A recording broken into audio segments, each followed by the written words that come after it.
Okay, good morning. Thank you to the, welcome to the fourth Shar Bitachon class, going through the book Shar Bitachon, Trust in God, how we are meant to trust in God.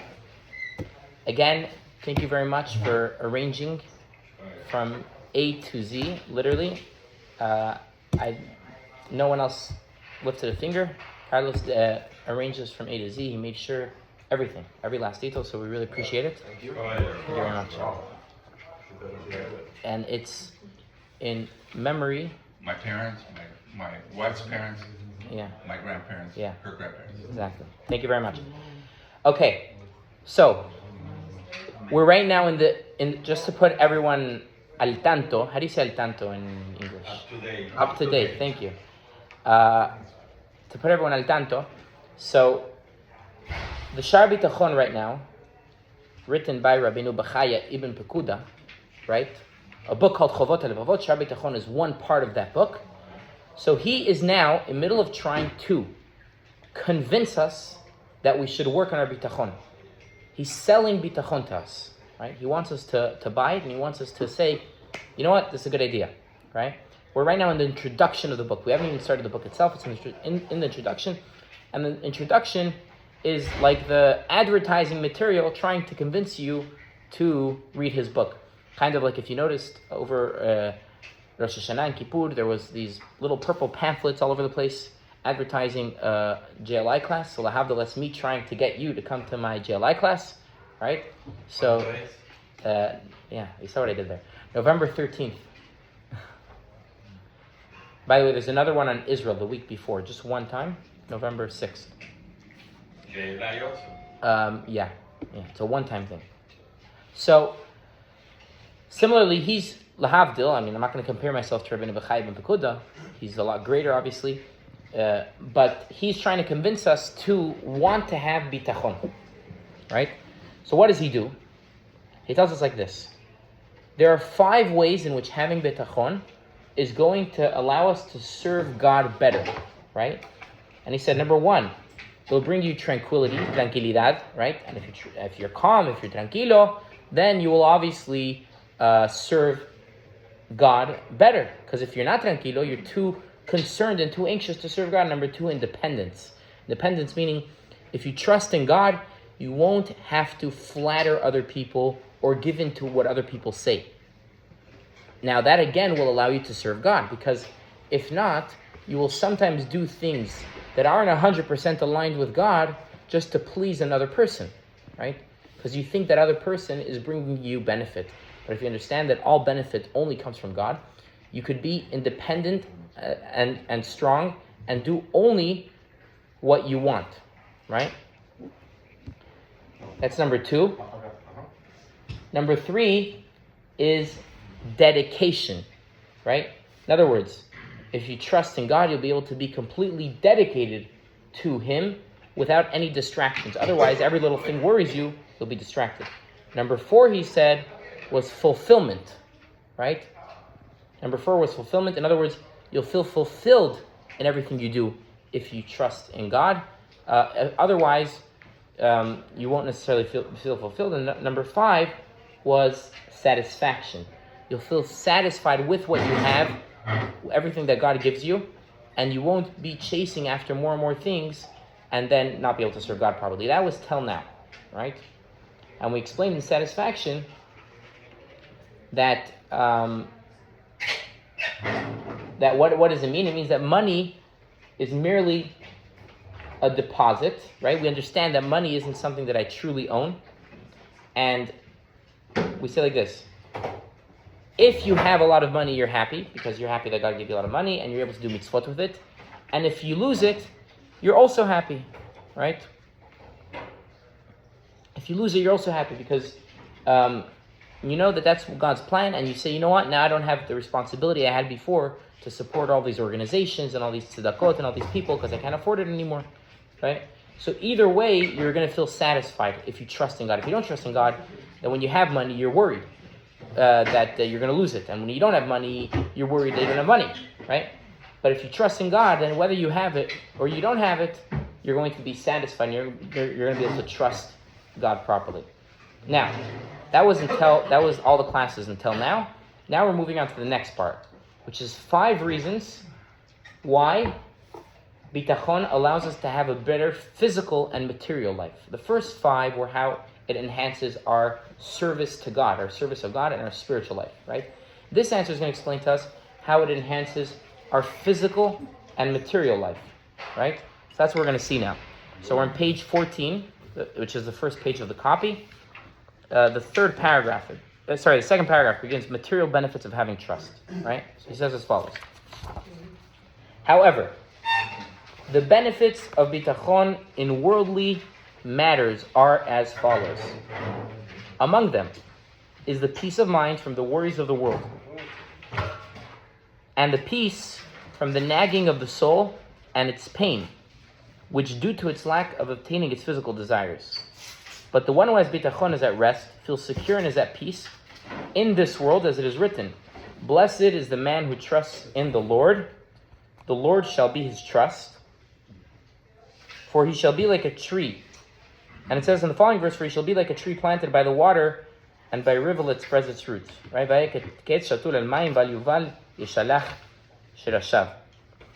Right? So he's saying, the first thing he'll give you is, again, calmness and security, tranquility. Right? Calmness and security in physical matters. In other words, you're not going to...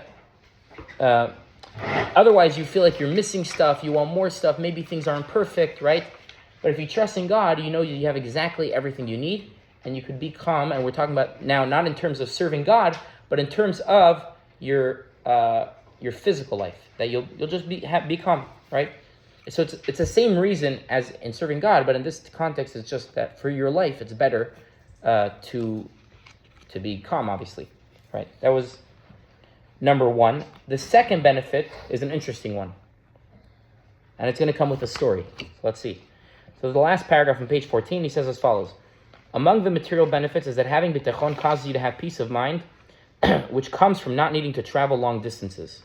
Such travel, which due to the excessive moving around involves and change of climate one experiences, can destroy people's bodies and hastens a person's death. As it says, he has afflicted my strength on the way, he has shortened my days. So he says as follows. Bobo, kanes. Kanes, shev. יש פה כיסא.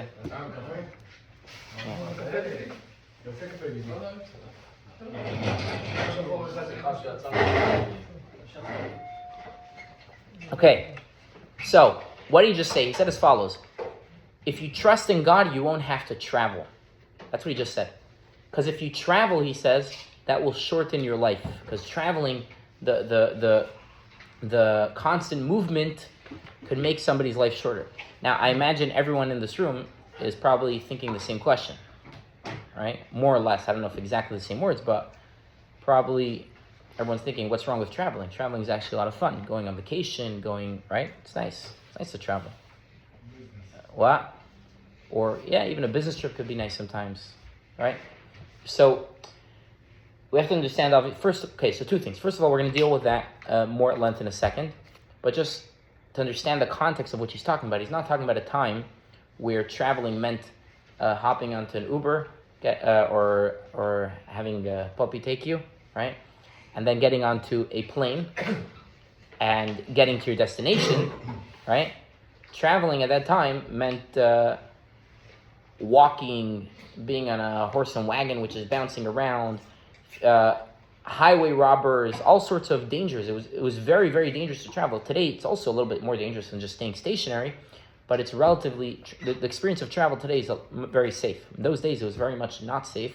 If you weren't killed by a highway robber or detained by some other country that you're not a citizen of, just the traveling itself, or caught a disease on the way or whatever it is, traveling was a very dangerous experience.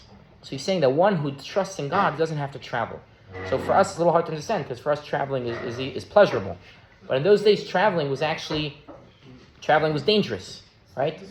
And he's saying something really interesting. He's saying if you trust in God, you won't have to travel. If you don't trust in God, you'll have to travel. Why is that so? So he's going to bring a story to bring his point. Why one who trusts in God doesn't have to travel. So it says, so we're up to page 15, and here's the story. And it has been said regarding one of the ascetics that he went to a faraway land to seek his sustenance during the beginning of his asceticism. During his travels, he met a worshipper of the stars in the city to which he had traveled. The ascetic said to the worshipper of the stars, "How much are you in a state of ultimate blindness and lack of understanding in your service to the stars?" The idol worshipper responded by saying, "And whom do you serve?" The ascetic replied, "I serve the Creator who is able to do anything, who sustains, who is one, who provides food for each person according to his needs, and whom there is no one like him." The idol worshipper responded by saying, "Your actions contradict your words." The ascetic said to him, "How so?" The idol worshipper responded, "If what you said were to be true, then he, God, would provide for you in your city, just as he provided you until now, and you would not need to bother yourself to come to this faraway land." With this argument, the ascetic was suppressed, and as a result, he returned to his land and accepted upon himself to be an ascetic from that time on, and did not leave his city after this at all. Okay, in English, first of all, what's an ascetic, right? So in Hebrew, it's a parush. Asceticism, or an ascetic, is different ideologies which believe in separating yourself from society, right? And just kind of closing yourself off for spiritual reasons, right? In order to be a more spiritual person, more divine, you don't want to get distracted by this world, so you become a parush. And this was, what? Like a lahavdil Jewish version of that, right? And they wouldn't talk a lot, they wouldn't go to social functions, they would just sit and pray and study Torah, eat very little bit, right? Someone who not only removed themselves from people, but moved themselves from any physical and spiritual, any physical and material things. They ate very little, they drank very little, they slept on benches, right? There was, and back in the day, there used to be Jews like that. That's what they would do in order to have a very spiritual life. Now, we know that ever since the introduction of Chassidut, the Baal Shem Tov actually frowned upon such practice, because as we know, as Chassidut teaches us, we're actually supposed to bring divinity and godliness into the world and not separate ourselves from the world. But regardless, there was the different people that did this in order to enhance their spiritual lives, and it was a concept. It was called a parush in Hebrew, and the way he's translating here in English is an ascetic. So over here, he's giving us the origin story of one of the ascetics, and the story is as follows. He was a shrewd businessman who would travel to faraway lands. I don't know, let's give him a name. What should we call him? Moshe, whatever. Moshe lived in whatever random city, and he used to travel long distances, find merchandise for very cheap, bring it back to the city, and sell it for a lot of money. And he made a lot of money that way. One day he's traveling, and he meets an idol worshiper, a non-Jew. And he starts laughing at the non-Jew. How is it that you believe in such garbage, idols, right? So the non-Jew looks at him and says, "What do you believe in?" So the Jew tells him, "I believe in the great and one God, who's obviously not an idol. It's obviously a divine entity that can't be represented by an idol, right? And this God provides and gives me everything I need." So the idol worshiper turns to the Jew and says, "Your actions contradict your words. You say you believe in this great and almighty God, but look at you. You spend months and months of the year traveling on the road to make a couple of dollars. If you really believe that your God was so great, why can't he give you that money while you stay in your city? Why do you have to travel all the way here to get that kind of sustenance from him, from your God?" So what does the Jew say? The Jew realizes that he's right, and it says he went back to his city, and he became an ascetic for the rest of his life. He never left the city ever again. That's the story that the Shar Bitachon brings here. In the end? I'm not sure. He doesn't give us that detail. But somehow he managed to find the parnas over there. What did he say? Trusting God, he found this parnas. So- אבל יש השתדלות. Ah, יש כזה סיפור עם המבוא הזקן והמצמח צדק, that what? שהוא אמר לו, הוא קיבל כסף. Yeah. הגיע מספרים. I'll translate. כן, אספניול לפי מה. Yeah. טוב, אז הוא קיבל כסף על החתונה, ואז הוא אמר לו, תביא את הכסף, הוא ידע Yeah, אם הוא yeah. יביא לו את הכסף, זה ילך. Yeah. אז הוא סיפר לו סיפור שפעם אחת הוא הגיע לאיזה בעל אכסניה, והוא אמר לו, אתה בכפר, אתה מתפעל לבד. הוא אמר לו, למה אתה לא בעיר? יש לך שם עניינים והכל? אז הוא אמר לו, לא, בעיר יש מלא אנשים. אז הוא אמר לו, מה, הקדוש ברוך הוא כל יכול, מה, הוא לא יכול להביא לך פרנסה? Right. אחרי כמה שעות הוא ראה את היקר הזה, מארגן את הדברים, הכל, הוא אמר לו, מה אתה עושה? הוא אומר, אמרת לי ללכת, אני הולך. אז הוא אמר, הבן אדם הזה לא מכיר אותי בכלל, הוא שמע בקולי, ואתה, אמרתי לך להביא את הכסף, בסוף העצמך צדיק הפסיד את הכסף שלו, הביא את זה לחמיד, משהו... He's saying a story that when the Alter Rebbe's grandson got married, the first Chabad Rebbe, when his grandson got married, they לא יודע, תראה, עצמך צדיק. Tzemach Tzedek's grandson got married? הוא, כן, ואז הוא קיבל נדוניה. So he received a dowry, he received a lot of money, and the Alter Rebbe told him what to do with that money, to give it to tzedakah, right? And he didn't want to give it, and the Alter Rebbe told him a story that one time I was traveling, and I went... We invested in his father-in-law. He was Yeah, a business. instead he invested in his father-in-law, right? He gave him the money for make more money. Yeah. Don't do business with your father-in-law. Yeah. And after that, he saw him came with the gartel, a cheap gartel. So he told him, what about the money? Where's the money? He told Said he him, lost. he lose all the money. So he told them, next time, bring it to me. I know what to buy. לפחות היית עושה צדקה. Alright, no, so he told him the story. He said that he went to, the Alter Rebbe said I was traveling and I saw an innkeeper. And I told the innkeeper, why do you live in the middle of nowhere where there's no Jews? Don't have a minyan, you can't. So he told me, what do you mean? This is where I make my parnasa. So he says, no, but in the big city, you'll be able to daven with a minyan, you'll have a lot more Jews, it'll be a lot better for you. So he said, but how am I going to make parnasa? So the Alter Rebbe told him, the same God that gives you parnasa in this far away, God-forsaken place could give you parnasa in the big city. He says, a little time passed, and the Alter Rebbe saw how the man is packing up all his belongings. So he told him, what are you doing? He said, you just told me that I should move to the city. So the Alter Rebbe told his grandson, you see, this guy listened to me in 1 second, and he doesn't even know me. And you, my grandson, you weren't able to listen to me. So it's a similar story. Okay. Anyways, so Didi had a question, right? Which I think everyone who's thinking will have this question. Is he saying we shouldn't travel for work? What's he saying? I'm saying a lot of people have to travel for work, right? That's part of for some people that might be their ishtadut. That might be what they have to do in order to generate the parnasa, right? We know, parnasa comes from God, but we know we go to work, right? We go to work to receive the parnasa, so the bracha could land on something, right? So who's to say that sometimes that doesn't require traveling? So this very question was asked by a very famous rabbi, Rabbi Yaakov Emden. He's also known with the acronym the Yavitz, yeah, a German rabbi from like about 300 to 400 years ago. He asks this question on the Shar B'Tachon, and he says the following. He says, we're misunderstanding the story. He says, of course, some people have to travel for work, and some people don't, right? He said, what does it depend on? What's better for you spiritually? For some people, it's better spiritually to stay stationary in one place. You could keep to your routine. You could pray with the same minyan every day, see the same people, and that's better for your spiritual growth. But for some people, traveling is better for their spiritual growth. So he gives an example. For example, if where they live, there's a lot of bad influences. And when they travel, they get away from it. Sometimes going to a new place could also give a person a fresh perspective, right?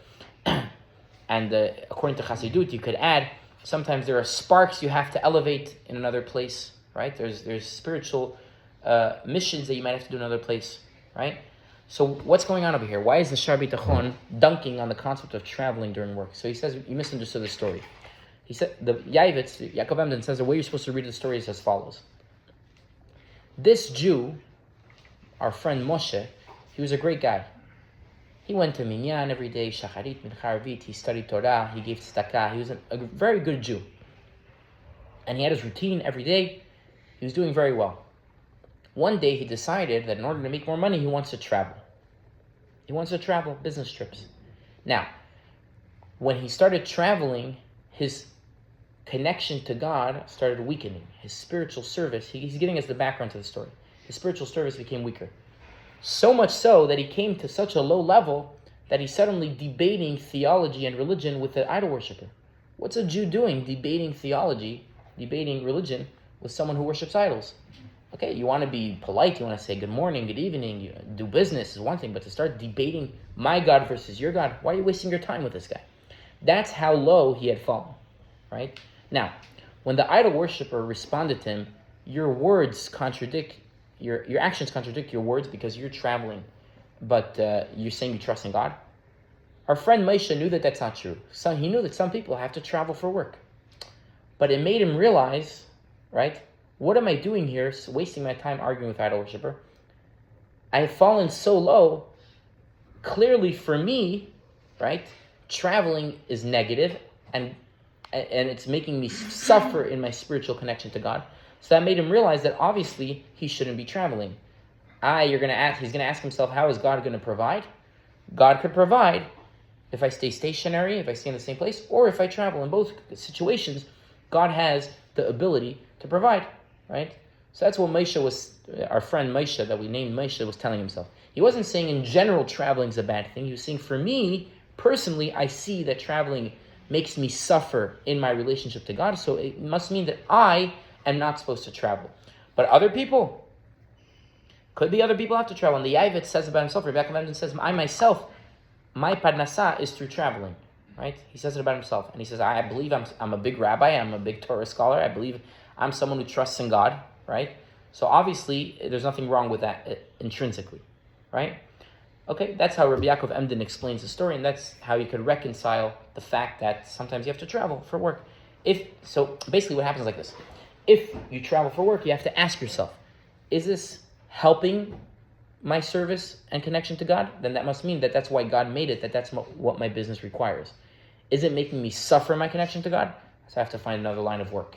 And I have to find another way to make money. And God will provide. God could provide this way and he could provide that way. He's not limited, right? That's basically what we would take away from the story based on that, right? So the first thing is to be tranquilo. The second thing is to be stationary. You get to be calm, relaxed in the same place, which is better for your health, right? Okay, number 3, on the bottom of page 15. Among the material benefits is that bitachon, Mendy, מה אתה רוצה? אתה יכול לקרוא את זה לעצמך בעברית גם. That from not needing to perform difficult work nor engage in occupations that tire out the body, he will also be at peace due to him being able to abandon the service of kings and their laws and to avoid the corruption of their servants. And one who trusts in the Almighty chooses those means of sustenance for himself which entail more rest for his body, which give him a good name and which leave his heart free from worry. He also chooses those occupations which are more helpful for his Torah obligations. All this is due to strong belief that the means of sustenance will not add to his amount of sustenance, nor will it cause him to lack anything. His amount of sustenance will only be increased or decreased by the decree of Almighty Blessed be He, as it says in Tehillim, for it is not from the east or from the west, nor from the desert that salvation comes, but God judges, He humbles this one and elevates that one. And as it says, He caused me to lie down in green pastures, He leads me beside still waters. I want to read those psukim in Hebrew because they're so beautiful. Ki lo mimotza ma'arav v'lo mimidbar harim, ki Elokim shofet ze yashpil v'ze yarim. And then the next pasuk is Bino deshe yarbitzeni almei menuchot yenahaleni. Right? As we said in general, the way the Shar B'tachon works is he brings a concept and then he brings psukim from the Torah or from the Nevi'im or Ketuvim to prove what he's saying from the Torah. Right? So what's he saying? He's saying as follows. The third thing is you'll have a better career. What does that mean? If someone now has to have money, has to have income, has to have parnasa, right? And they're very, very desperate, they'll take the first job that gets offered to them, whether they enjoy it, whether they don't enjoy it, whether it's a safe or a dangerous job, right? It could be dangerous. It could be you have to be hanging off buildings for constructions or who knows what. If someone's very desperate for money and they don't trust in God and they think the only way I'm going to make money is if I take the first job I get, they'll take uncomfortable jobs. They'll take jobs that are dangerous. And they'll take jobs which will interfere with their service of God, with their spiritual life, right? They'll take jobs which won't allow them to have a normal functioning life, right? But Maybe it used to be what? in New York. It used to be in New York. People. The guys that hang. No, the people they have to take. The job was including to work on Shabbat. For example, right? So for example, or if it doesn't allow you to pray with a minyan, right? Or a job which will interfere with your family life, right? So if someone's very desperate for money, they're just going to take whatever job comes their way, even if it doesn't align with everything else. But if someone understands. By the way, statistically, unfortunately, majority of people Yeah. are not happy with their jobs. Right. Everybody's, majority, I would say more than 80% Aren't not happy with happy. their job. They're always Complaining. hate their job and they have to compromise. But if someone Stanley's happy with his job right now. But Wants to see face. But someone who trusts in God, right? So they understand God is the one that gives parnasah, not my job. My job is merely a place where the parnasah, where the bracha could land. So then you're not so desperate and you're not going to take the first thing that comes your way.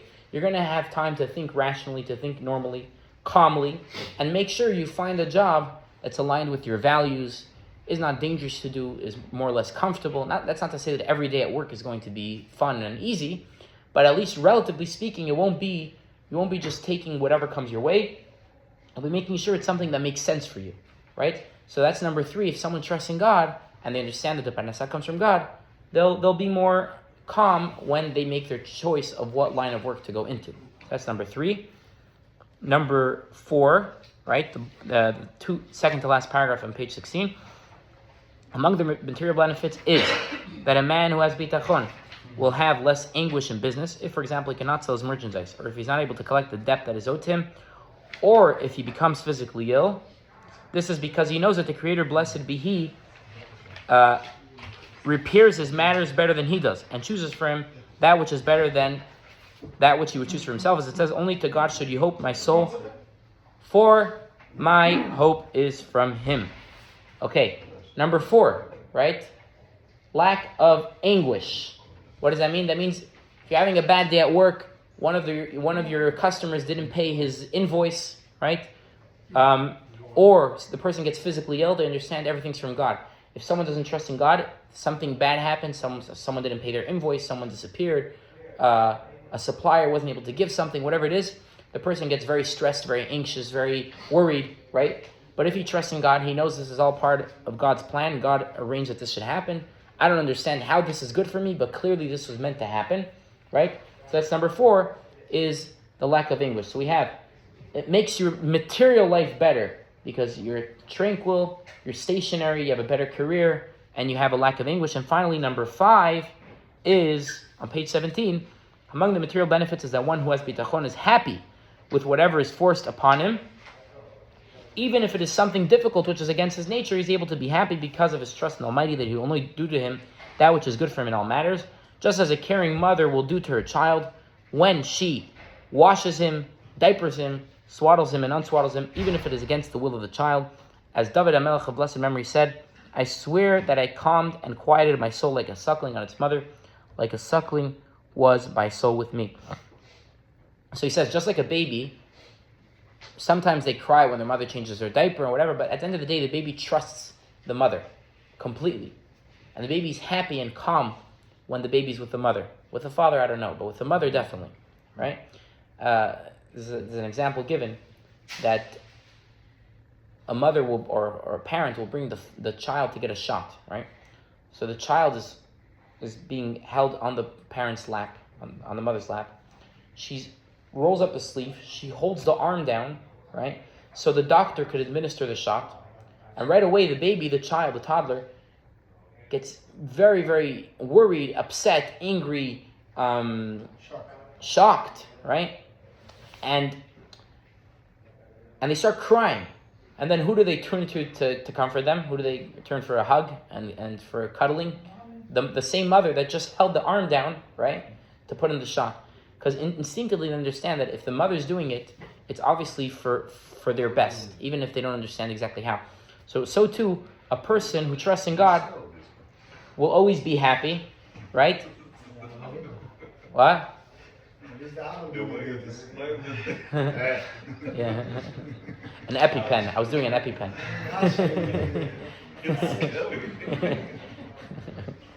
Yeah. So that's number 5. The person's always going to be happy no matter what happens to them. So we have the 5.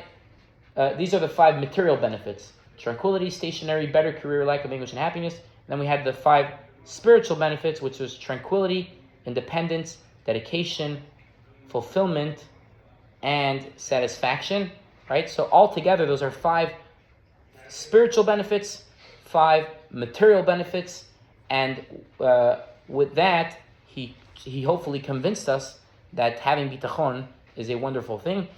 The last part of the introduction, which we'll leave for next week, is going to be about what are the contents of the next 7 chapters of Shar Bitachon. There's 7 chapters, so he's going to tell us what each one's going to talk about. And then finally, I believe next week already, we'll get to chapter 1 of the actual Shar Bitachon.